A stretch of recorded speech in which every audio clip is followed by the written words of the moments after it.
2025 या सरत्या वर्षामध्ये सोने व चांदीच्या दरात मोठा उच्चांक गाठल्याचं पाहायला मिळालं होतं. सोन्याचा दर हा 1,40,000च्या घरात तर चांदीचा दर हा 2,50,000 पर्यंत गेल्याचं ग्राहकांनी अनुभवलं आहे. मात्र नवीन वर्षाच्या सुरुवातीलाच सोन्याच्या दरात गेल्या 3 दिवसात तब्बल 7,000 रुपयाची तर चांदीच्या दरात 19,000 रुपयाची घसरण झाल्याने ग्राहकांमध्ये मोठं आनंदाचे वातावरण देखील पाहायला मिळत आहे. आजचा सोन्याचा दर GST सह 1,37,196 तर चांदीचा दर 2,42,050 इथपर्यंत पोहोचला आहे.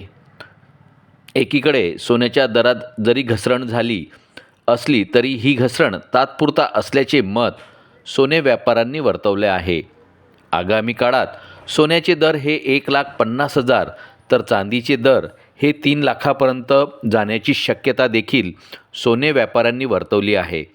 Spot news Maharashtra, Jalgaon.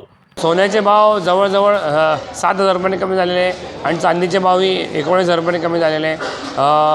हे जे घसरण आहे ही तात्पुरतीची घसरण आहे, कारण की मागील जे वर्ष होतं 2025 या वर्षी ज्या कारणांमुळे सोन्याचे भाव वाढले होते तर ते कारणं अजूनही उभेच आहे. जिओपॉलिटिकल टेन्शन सुरूच आहे, रशिया युक्रेनचं युद्ध अजून सुरूच आहे, इंटरेस्ट रेट्स कमी व्हायची शक्यता आहे, गोल्ड बाईंग खूप होते. हे सर्व फॅक्टर्स जे गोल्डचे अपसाईड सपोर्ट करत आहे. जोपर्यंत या फॅक्टर्सला काही ब्रेक लागणार नाही तोपर्यंत सोन्याचे भाव वाढायची शक्यता आहे. ही तात्पुरतीची घसरण म्हणता येईल. भविष्यात 2026मध्ये सोन्याचे भाव 1.5 लाखाच्या वरती जायची शक्यता आहे आणि चांदीचे भावही 3 लाखपर्यंत जायची शक्यता आहे. वर्षापासून वाटत होतं की हा जो सोन्याचा बबल वाढत चाललेला आहे कधीतरी फुटणार आहे, फुटावा अशी अपेक्षा होती. थोडा का होईना 2-3 हजारांनी हा तब्बल 7,000 फुटलेला आहे. त्यामुळे खूप आनंद झालेला आहे. आमच्यासारख्या सामान्य माणसांना सोन्यामध्ये थोडीफार इन्व्हेस्टमेंट, लग्न सराईसाठी खरेदी ही करता आलेली आहे. त्यामुळे खूप आनंद आहे. पण अजून थोडासा हा बबल फुटावा ही अपेक्षा आहे. मला खूप आनंद आहे. नवीन वर्षी सोनं खरेदी करू शकले आणि त्यातही आनंदाची बातमी आहे, सोन्याचा भाव थोडासा उतरलेला आहे.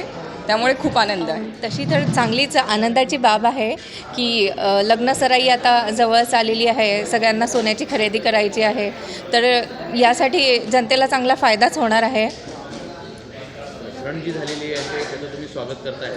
ऑफकोर्स त्याचं आम्ही स्वागतच करतो आहे आणि चांगली गोष्ट आहे. आमचं असं म्हणजे इन्व्हेस्टमेंट पर्पजसाठी जर अजून थोडी घसरण झाली तर त्यात फायदाच आहे सर्वांचा. गांधी तीर्थ, निसर्गाच्या सानिध्यात महात्मा गांधींच्या जीवनावरील जगातील पहिले मल्टीमीडिया म्युझियम. आजच भेट द्या. गांधी तीर्थ, जैन हिल्स, जळगाव. अधिक माहितीसाठी www.gandhifoundation.net वर व्हिजिट करा.